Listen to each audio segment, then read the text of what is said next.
पहली बात, श्री सचिन पायलट जी को, श्री विश्वेंद्र सिंह जी को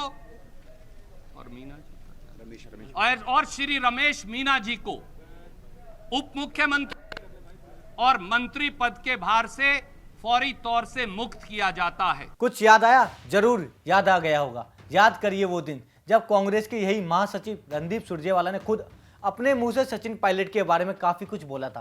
तब ऐसा लगता था कि अब तो सचिन पायलट किसी भी कीमत पर कांग्रेस में रुकने वाले नहीं हैं। लेकिन जो कुछ भी हुआ उसे लेकर कहीं ना कहीं सुरजेवाले के दिल में रह रहकर एक ठीस सी उड़ जाती है। कांग्रेस में सचिन पायलट की बगावत को रणदीप सुरजेवाला आज भी दुर्भाग्यपूर्ण मानते हैं। शायद उसे भूलना पार्टी और उनके लिए आसान नहीं। कुछ ऐसा ही बयान सुरजेवाला ने भीलवाड़ा जिले में दिया। दरअसल एक तरफा जहां राजस्थान में अशोक गहलोत सरकार अपने 3 साल का जश्न मनाने में जुटी है, वहीं सचिन पायलट के साथ मानेसर में रह रहे 19 विधायकों के बगावत एपिसोड की टीस अभी भी कांग्रेस में बाकी है। कांग्रेस कमेटी के प्रवक्ता रणदीप सुरजेवाला इस मुद्दे पर बोले कि वो एपिसोड दुर्भाग्यपूर्ण था। हमारे बीच मतभेद और मनभेद दोनों थे, मगर अब वो सब दूरियां मिट गई हैं।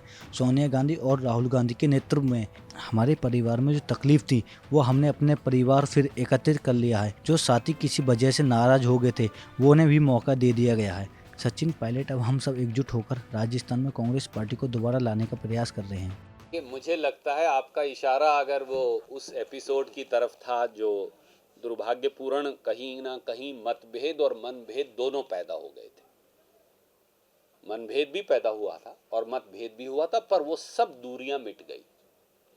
कांग्रेस अध्यक्षा श्रीमती सोनिया गांधी के नेतृत्व में, राहुल जी के नेतृत्व में हमारे परिवार में अगर कहीं दिक्कत तकलीफ थी, एक अपने यहाँ कहावत है राजस्थान की, हरियाणा की, जिसके घर में बासण होंगे उसी के खड़केंगे। जिसके घर में कोई होगा ही नहीं कुछ भी, उसके खड़क नहीं सकते। तो मैं मानता हूँ हमारे खड़के थे, पर हमने अपना परिवार फिर इकट्ठा कर लिया और उन सब साथियों को जो किसी वजह से नाराज हो गए थे उन्हें भी मौका दिया। तो हमारे नौजवान साथी जो हैं सचिन भाई, और वो आएंगे, आप उनसे भी पूछ लीजिएगा, हम सब अब इकट्ठे हैं। सुरजेवाला ने जो बयान दिया वो कोई सियासी मंच नहीं था, बल्कि प्रदेश के राज्यसभा मंत्री रामलाल जाट के बेटा के शादी समारोह का मौका था। लेकिन मौका जो भी था, जहां 4 नेता जुट जाते हैं वहीं सियासी मंच खुद पे खुद लग जाता है। सुरजेवाला के साथ भी कुछ ऐसा ही हुआ। शादी में सुरजेवाला यहीं पर प्रेस कॉन्फ्रेंस करने लगे।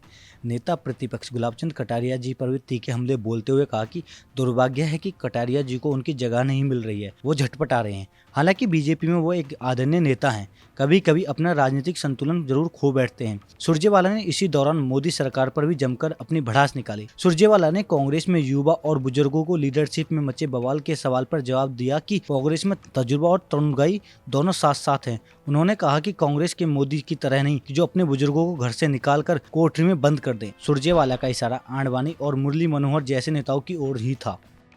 खैर, सुरजेवाला शादी अटेंड करने चले गए, लेकिन यहाँ उन्होंने पायलट से जुड़े उसी चैप्टर को फिर से खोल दिया जिसे आलाकमान लगातार बंद करने की कोशिश कर रही थी।